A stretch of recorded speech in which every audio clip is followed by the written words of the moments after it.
So today we are on 6.3, which is over solving radical equations. In Algebra 1, you solved square root equations, which is a type of a radical equation.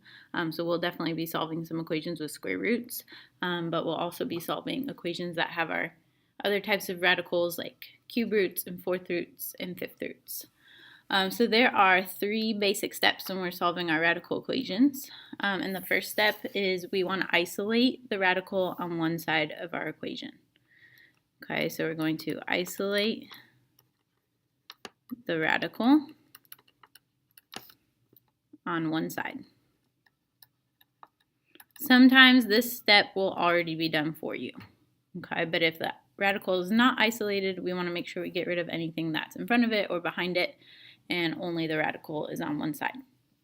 After we isolate our radical, we're going to cancel out our radical. And the way we do that is by raising each side of our equation to the same power, the same exponent. So step 2, we're going to raise each side to the same power. And that power will depend on whatever my radical is. If it's a cube root, I would want to cube both sides. If it's a square root, I want to square both sides. Fourth root, I'll raise each side to the fourth power. So whatever the radical is, we're going to raise that to some power to cancel out a radical. And then after we do that, sometimes we'll have a little bit more solving to do to get the variable by itself. Sometimes our variable might already be by itself after we get rid of our radical. It'll kind of just depend. But sometimes after you do step 2, you'll need to still do some work to isolate the variable. And then one extra kind of thing we have to do today, which is really important, is we have to check our answer. And it kind of explains here in the next part why it's important that we check our answer. Sometimes we'll have a solution. So we'll solve our equation, we'll get an answer, but when we plug it back into our original equation, it doesn't satisfy it. It's called an extraneous solution. It looks like it's our answer, we solved it, we got it as our answer, but when we plugged it back in, it didn't make our equation true. Sometimes this can happen with certain radical equations, and if we plug it back in and it doesn't work, our answer might be like a no solution. So that's why it's really important today that we check all of our answers. So let's look at example 1. We're solving a simple radical equation. We have a cube root of x minus 4 equals 0. Okay, remember your 3 steps. You have to do them in the order that we wrote them in. So step 1 is to isolate our radical, which is right here. So I can't have this minus 4, so we're going to add it over to the other side. I'm going to bring down my cube root of x equals 0 plus 4 is 4. That's step 1. I isolated my radical on the left side. Step 2 is to raise each side of my equation to the same power. So if I'm wanting to get rid of this cube root so that I only have x, I would have to cube it to cancel it out. And whatever I do to one side of my equation, I need to do to my other side. So I'm going to put that cube, that power 3, on the 4 as well. The left side, I'm left with just my x. And then on the right here, I need to evaluate 4 to the 3rd power. So you can type it in your calculator or do 4 times 4 times 4, which is 64. So we solved it. We got our solution of x equals 64, but we have to check it. So I'm going to put a little check mark over here off to the side, and I'm going to just plug in my solution I just got into the original equation. Oops. Okay, so all you're doing is you're just taking your original equation exactly how it is, and instead of your variable, you're plugging in the answer you got. So it's going to say the cube root of 64 minus 4 equals 0. You're simplifying this side, and you're going to see if this side equals 0. Does it give us 0? So you're just doing like order of operations. You're not adding the 4 to the other side. You're not cubing both sides. You're not solving this equation. You're simplifying this expression on the left side. So the cube root of 64, if you type that into your calculator, it will tell you it's 4. Minus 4 equals 0. 4 minus 4 is 0. 0 does equal 0. So when I plugged in my solution, it was right. It worked. So I know that that is my answer. X equals 64. Okay, the next one says you try, but since I'm not there to have you guys try it, I'm just going to walk you through it. So this one, kind of similar steps to example 1, we're going to isolate our radical first. So we need to subtract 11. Bring down our cube root of 4x equals 5 minus 11 is negative 6. Step 2, raise both sides to the same power. So this is another cube root one. So I'd want to do the third power on both sides. It's going to cancel out the cube root on the left. 4x is going to come down. Equals negative 6 cubed. Okay, make sure you, especially on square roots, you want to make sure you put the negative in parentheses. Cube roots don't matter a whole bunch. But if you do negative 6 cubed, you get negative 216. And then this one just has one more step. You need to get rid of your 4. Okay, so this would be like step 3. You still have to isolate your variable because after you did your powers, you still had a 4 in front of your x. So we're going to divide by 4. And we get negative 54. Okay, if we check it, taking my original equation, wherever x is, I'm going to plug in the answer we just got, which is negative 54. Okay, again, all you're doing is simplifying the left side. You're not doing opposites. I'm not subtracting 11. I'm not cubing both sides. That's the biggest mistake I see with checking. You're just simplifying, doing order of operations. So underneath my cube root, if I do 4 times negative 54, I get the cube root of negative 216. Cube root of negative 216, if you type that into your calculator, it's negative 6. Remember, you can cube root a negative, and it's not imaginary. Negative 6 plus 11 is 5. 5 does equal 5, so I know this is the correct answer. Okay? Let's look at the next one. This one has a square root, so a little bit different. And there's quite a bit more going on underneath my radical in this one. Just means I'll have a couple more steps after I get rid of my radical. Okay, but again, my first step is always to isolate the radical. You have to do that first. You can't jump to your power step until the radical is by itself. So we're going to minus the 2 over. Bring down our square root, 4x minus 7 equals 5 minus 2 is 3. Square both sides to get rid of our square root. Okay, the other ones were cube roots, so that's why we cubed them. This one's a square root, so the square root and the square cancel out. So I have my 4x minus 7 equals, don't forget to square your number over here. 3 squared is 9. 2 more steps to get x by itself. So now I'm not just isolating my variable. It's kind of just like a normal equation from this step. I had my 7. 4x equals 16. Divide my 4. So x equals 4. Have to check it. Square root 4. I'm taking x out right here and I'm plugging in my solution I got of 4 minus 7. Okay, original equation, so then plus 2 equals 5. 4 times 4 is 16. 16 minus 7 is 9. So this is the square root of 9 plus 2 equals 5. Square root of 9 is 3. 3 plus 2 equals 5. Yes, it does. So I know that x equals 4 is my answer. So all the ones we've checked so far have worked, but I promise you it does not always work. Let's try this one. Okay, isolate your radical first. Here's my radical. So I have to go to the minus 10, or sorry, the plus 10. So we're going to minus it. We're going to subtract, and then we get square root 6x minus 5 equals 3 minus 10 is negative 7. Next step is to get rid of my square root. It's a square root, so we're going to square both sides. It's going to cancel it out on the left. 6x minus 5 comes down. Negative 7 squared. Remember, when you square a negative, it's always a positive. So if you're typing it into your calculator, make sure you're putting the -7 in parentheses and then squared. And you should get positive 49. Add 5. 6x equals 54. Divide 6. X equals 9. Let's check it. Under my radical, 6 times 9 minus 5 plus 10 equals 3. 6 times 9 is 54. 54 minus 5 is 49. So the square root of 49 plus 10 equals 3. Square root of 49 is 7. Does 7 plus 10 equal 3? 7 plus 10 is 17.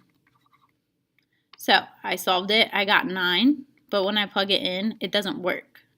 It makes my equation false when I plug it in. So this is what's called an extraneous solution. It looks like it's our answer. We solved the equation correctly and we got it as our solution, but when we plugged it in, it was false. So since this solution doesn't work, our answer in this one would be no solution. Okay, because our only answer we got was extraneous. So that's why it's important to check them. Example 3. We're solving an equation that has 2 radicals in it, and they're both square roots in this one. So when you have 2 radicals, you want 1 radical on each side of your equal sign. So I want this one on the left, and then I'm going to want this part on the right. Remember, the 2 is attached to the square root of x. Most of the ones with 2 radicals are already going to have 1 on each side, kind of like in the you try one in the next one. Okay, but this one, we have to get the radicals on opposite sides first. So if I'm subtracting this 2 square root of x, we're going to go ahead and add it to move it over to the other side with 0.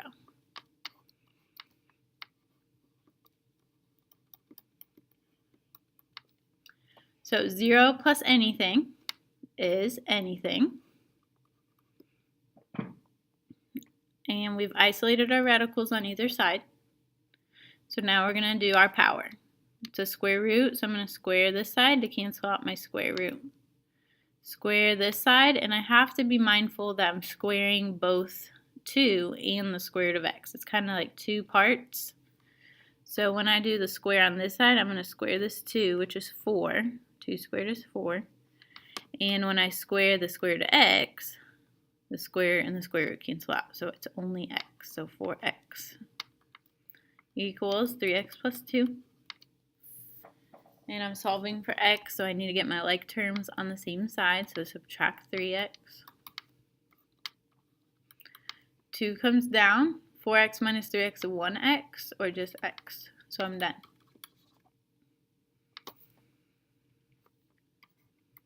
Okay, if I check it,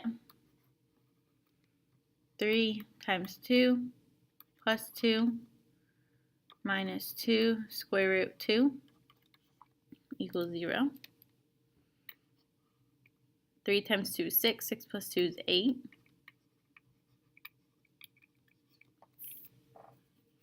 Okay, the square root of 8 minus 2 square root 2 equals 0. Right now it doesn't look like it works because this is not the same thing as this. Or is it? If I did a factor tree for 8, I could bring a 2 out and have a 2 left underneath. And if I simplify it, I can see this really is exactly the same thing, and anything minus itself is 0. So this does work. Okay? You could also type it in your calculator. Square root of 8 minus 2 square root 2, and if you pressed enter, it'll tell you 0. You could also use your calculator to help you check. Kind of just type it all in at once. Okay, the you try already has the 4th roots on opposite sides, so you can go ahead and do your power step, which if they're 4th roots, you're going to raise it to the 4th power, and it's going to cancel each other out. Same thing over here. So the ones that have radicals on both sides are actually really easy because you can just bring whatever's inside of them down and solve kind of like a normal algebra 1 equation. So x over here, 6x over here, so we would maybe want to subtract x to get our x's on the same side. Then let's get our constants on the same side, so add 5.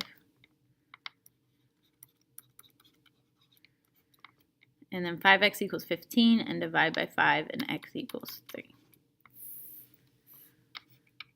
If I check it,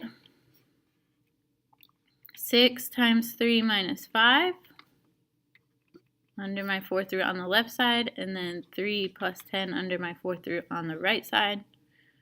So I'm just double checking to make sure that I get the same number under each of my 4th roots. 6 times 3 is 18, minus 5 is 13.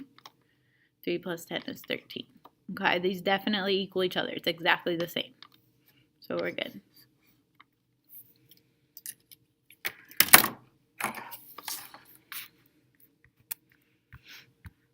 Okay, our last one has a radical at square root on one side. It's already isolated. Okay, so we can go ahead and move on to step 2 where we're going to do our power on both sides. So it's a square root. We're going to square it to cancel this out. Over here on the left, n squared is just n squared. And so this one's a little different because we haven't had like an x squared or n squared yet. So when I have something squared, a variable squared, you guys need to recognize and remember that this is a quadratic. So you have just created a quadratic equation. When you solve a quadratic equation, everything has to be on the same side, like 9 times out of 10. Unless if this n wasn't here, then you could just square root both sides. But if you have n squared and n, everything needs to get together. So I'm going to add this n over here. N squared plus n looks like this. It's not n cubed. You can't combine them. And then I want it equal to 0, so I'm going to subtract 56 over.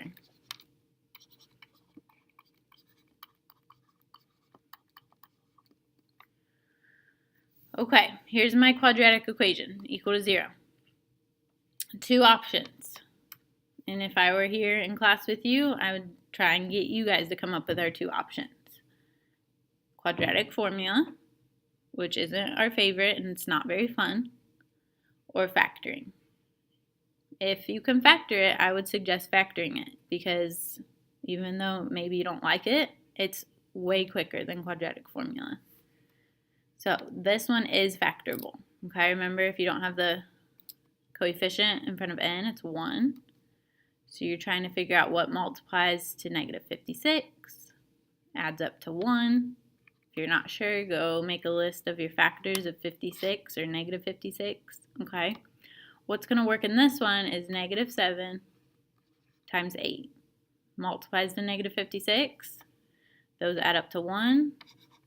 So n minus 7 is one factor, and n plus 8. Since I factor it, now we can solve those for n. N minus 7 equals 0. N plus 8 equals 0. I'm going to get 7. And negative 8.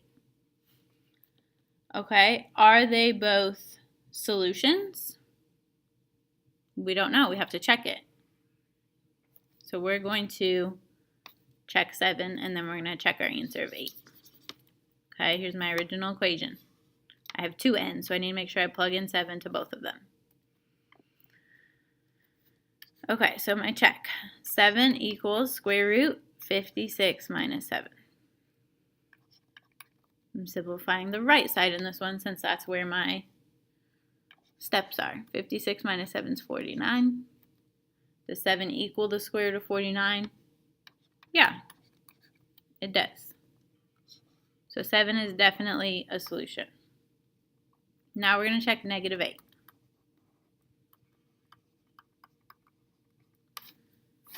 So be careful because under your radical, remember it's minus n and n's negative. So it's minus negative 8. So keep, change. That's just going to give me 64. Negative 8 equals the square root of 64. The square root of 64 is 8 when we're simplifying. I know when we solve For a variable, we do our plus minus. But when we're just evaluating a square root, it's positive. So this says negative 8 equals positive 8, which is false. Okay, this is not true. So this solution is extraneous, which means that it's not a solution, and my only answer is my 7. So a little bit different from the other one that we plugged in and it didn't work. That one was a no solution because there's only one solution and it didn't work. This one had 2 solutions, or so we thought. The second one didn't work, so we just say our answer is this first one. Okay, I know that it's kind of a lot of work to solve and check. So on your 6.3 worksheet, which you need to complete to the best of your ability, you can just go ahead and check your answers on the even problems. So I'm not going to require you to check the odds, but you need to check the evens. Okay? If you have any questions, shoot me an email, or I'll be here tomorrow morning by 7:30. You can stop in and I can help you.